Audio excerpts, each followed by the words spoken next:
Hivi inawezekanaje kwa watu ambao wamezaliwa tarehe moja, yani siku moja, hapa namaanisha mapacha, wamezaliwa siku moja lakini baadaye mwingine akaamua kubadilisha siku yake kuzaliwa, akasema jamani, hii sio siku yangu tena ya kuzaliwa bali siku nyingine ambayo nimeitangaza sasa hivi ndio itakuwa siku yangu ya kuzaliwa. Inawezekanaje hiyo? Sasa hii hapa imetokea kwa P Square, kundi moja ambalo watu wengi sana walikuwa wanalipenda kutoka nchini Nigeria. Hapa namzungumzia Peter Okoye pamoja na Paul Okoye. Tuliona siku ya jana kwa upande wa Peter, aliandika kupitia ukurasa wake wa Instagram kwamba amebadilisha siku yake ya kuzaliwa, sio tena Novemba 18 bali ni Novemba 30. Yaani ile siku ya kuzaliwa ambayo watu wengi walikuwa wanaifahamu, ambao wamezaliwa mwaka 1981 na walikuwa wakisherehekea birthday kama mapacha. Sasa kwa upande wake ameamua kuicancel kabisa na kusema sio tena siku yake ya kuzaliwa, na watu waache kumuish wala kumpelekea zawadi itakapofika Novemba 18 mwaka huu. Sasa kupitia ukurasa wake wa Instagram aliandika kwamba, wapendwa familia, marafiki na mashabiki, ninapenda kuwajulisha rasmi kwamba tarehe 18 Novemba haitakuwa tena siku yangu ya kusherehekea siku yangu ya kuzaliwa. Tafadhali tambueni kwamba sitopokea ujumbe wala zawadi zozote siku hiyo. Kuanzia sasa siku yangu ya kuzaliwa itakuwa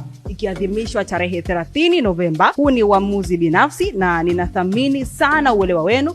Asanteni nyote. Huo ni ujumbe wa kwake Peter Okoye ama Mr. P, ambaye tuliona toka mwaka 2017 walikuwa ni kundi ambalo linafanya vizuri sana, lakini wakaja wakatengana kutokana na kutoelewana kwenye masuala ya management. Lakini pia wakaja wakaungana tena mwaka 2021, watu wakaona okay, P Square imerudi tena kama ambavyo ilikuwa zamani, lakini tena wakaja wakavunjikana tena ushirikiano wao mwaka 2024. Moja kati ya story ambazo bado zinaendelea kunyonyesha kwa upande wa mashabiki, kwa sababu ni moja kati ya kundi ambalo linafanya vizuri sana. Na tunakumbuka pia mwaka jana 2025 zilizuka story mbalimbali kwa upande wa wote wawili, kwa sababu baada ya Mr. P kuachia wimbo wa Winning, moja kati ya wimbo ambao ulileta maswali mengi sana kwa upande wa Rude Boy ama Paul, yeye alikuwa analalamika na kusema kwamba kaka yake ameuiba ule wimbo, ni wimbo ambao waliutengeneza watoe kama project ya kundi, lakini kwa upande wa Mr. P akautoa kwa kwake peke yake, akisema ni wimbo wake ambao ameshirikiana na mwandishi wameandika, lakini pia akaonesha charts za producer ambaye amefanya naye kazi, akasema kwamba ule ni wimbo wa kwake. Sasa sijui nini hasa ambacho kimeweza kutokea mpaka ameweza kuamua kubadilisha siku yake ya kuzaliwa ama siku ya kuzaliwa na kusema sasa hivi, kuanzia sasa hivi watu wasimuish kabisa birthday tarehe 18 Novemba